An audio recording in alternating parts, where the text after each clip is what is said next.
탁하면서 소모품에 관심을 두지 않을 수 없죠. 대표적인 게 엔진 오일, 브레이크 패드 같은 것들인데 의외로 우리가 흔히 놓치고 있지만 중요한 소모품 하나가 있습니다. 어떤 걸 이야기하는 건지 쉽고 빠르게 정리해드리겠습니다. 오늘 이야기할 건 와이퍼입니다. 차주들이 의외로 많이 놓치고 있는 것 중 하나이기도 하죠. 중고차를 구매할 때만 봐도 엔진 관련 부품은 꼼꼼히 체크하지만 와이퍼를 갈겠다는 생각은 잘 못하고 엔진 오일을 갈러 갔을 때도 와이퍼는 딱히 체크를 안 합니다. 그럴 수밖에 없는 게 보증 서비스에는 와이퍼가 제외되어 있는 경우도 많고요. 비가 올 때만 와이퍼 상태를 체크할 수 있기 때문에 나중에 갈아야지 하고 있다가 까먹는 경우도 굉장히 많습니다. 그나마 새 차는 다행이죠. 내가 타고 있는 차이기 때문에 와이퍼를 언제 교체했는지 알 수 있고 주행거리가 얼마쯤 됐을 때 교체를 해야겠구나 하는 것도 충분히 알 수 있습니다. 문제는 중고차입니다. 이전 차주가 언제 와이퍼를 교체했는지도 알 수 없고요. 어떤 제품으로 교체를 한 건지, 얼마나 가혹한 환경에서 사용을 한 건지도 제대로 파악하기가 어렵습니다. 와이퍼는 차주들이 의외로 많이 놓치고 있지만 점검 항목 중에서도 필수 항목이라고 할 수 있습니다. 비가 오거나 눈이 올 때, 심지어 습한 날에도 시야 확보를 위해 가장 중요한 부품이기도 하니까요. 그래서 오늘 추천해드리는 제품은 불스원이 메탈 그래핀 하이브리드 와이퍼입니다. 그래핀이라는 단어 들어보신 분들도 계실 겁니다. 꿈의 신소재라는 수식어까지 붙는데 이 그래핀 소재를 와이퍼 고문 아래 코팅한 제품으로 메탈 프레임을 사용하여 내구성까지 좋은 최고급 프리미엄 와이퍼입니다. 와이퍼 고문알은 생고무가 아니죠.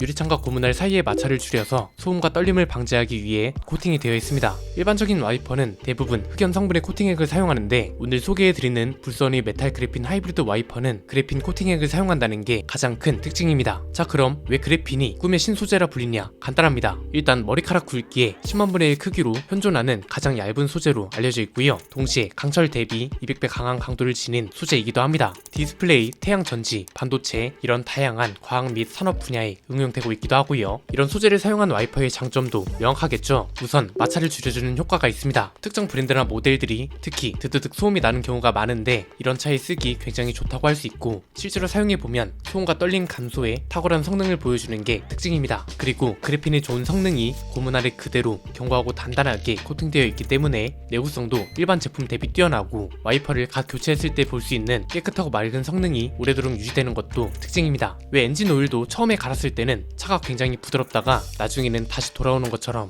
와이퍼도 처음 교체했을 때는 잘 닦이다가 시간이 조금만 지나도 잘 안 닦이잖아요. 왜 이런 현상이 발생하는 거냐면 고무가 닳아서 그렇다기보단 고문 아래 코팅되어 있던 성분이 와이퍼를 사용하면서 이탈하게 되거든요. 이때 코팅 성능과 고문 아래 내구성이 급격하게 떨어지면서 닦임 성능이 확 떨어지는 거죠. 그래핀 코팅은 고문 아래 견고하고 단단하게 코팅되어 있어서 사용 횟수가 증가해도 코팅 자체가 오래도록 유지되면서 사용 초기의 우수한 성능이 오래도록 유지되는 겁니다. 실제로 내구성 테스트 100만의 결과를 보면 일반 제품보다 차이가 크다는 걸 알 수 있죠. 그래서 저희도 실험을 해봤습니다. 그랜저 차량의 한쪽은 기존에 쓰던 와이퍼, 한쪽은 메탈 그래핀 하이브리드 와이퍼를 장착한 상태입니다. 워셔액을 동일하게 분사해 줬을 때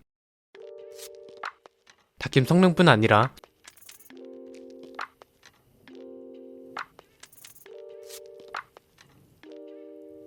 소음은 물론이고 움직임까지 부드러워졌다는 걸 알 수 있고요. 특히 요즘은 국지성 호우 형태의 비가 자주 옵니다. 오죽하면 장마가 아니라 우기라는 개념을 우리나라에도 도입해야 한다는 이야기가 나올 정도인데 그만큼 와이퍼의 성능과 내구성도 중요한 시대가 왔다고 볼 수 있는 거죠. 하이브리드 프레임 이야기도 빼놓을 수 없습니다. 사관절 메탈 프레임으로 다양한 곡면에도 밀착력을 완벽하게 보여주는 게 특징인데 모든 면이 완벽하게 닦이고 고속 주행에서도 탁월한 성능을 보여주는 것도 포인트입니다. 와이퍼 교체 방법은 간단합니다. 우선 이렇게 누워있는 와이퍼를 위로 향해 세워줍니다. 이때 특정 차종들은 와이퍼가 갑자기 내려가면서 유리가 깨질 수도 있으니 두꺼운 수건이나 박스를 대주시면 좋고요. 잠금 장치를 풀어서 블레이드와 고정대를 분리합니다. 그 다음 새 와이퍼를 홈이나 고정대에 맞게 끼워주고 조심스럽게 내려놓으면 끝입니다. 굳이 정비소에 갈 필요 없이 아마 가장 간단하게 자가 교체할 수 있는 것 중 하나가 와이퍼 아닐까 싶습니다. 현재 저희 스포일러 구독자분들에게만 불스원 메탈 그래핀 하이브리드 와이퍼를 특별 할인가로 제공하는 이벤트를 진행 중입니다. 자세한 내용은 고정 댓글을 통해 확인 부탁드립니다. 통상 와이퍼는 6개월에서 12개월에 한 번씩 교체하는 걸 권장한다고 합니다. 물론 주행 환경이나 거리에 따라 달라지긴 하겠지만 고급차, 중고차, 새차 할 거 없이 교체 주기가 되었다면 스포일러 구독자 한정 특별 할인가로 구매해보시는 건 어떨까요? 오늘 내용은 여기까지입니다. 내용이 유익하셨다면 구독과 좋아요, 알림 설정 부탁드립니다. 지금까지 저는 안피디였습니다. 감사합니다.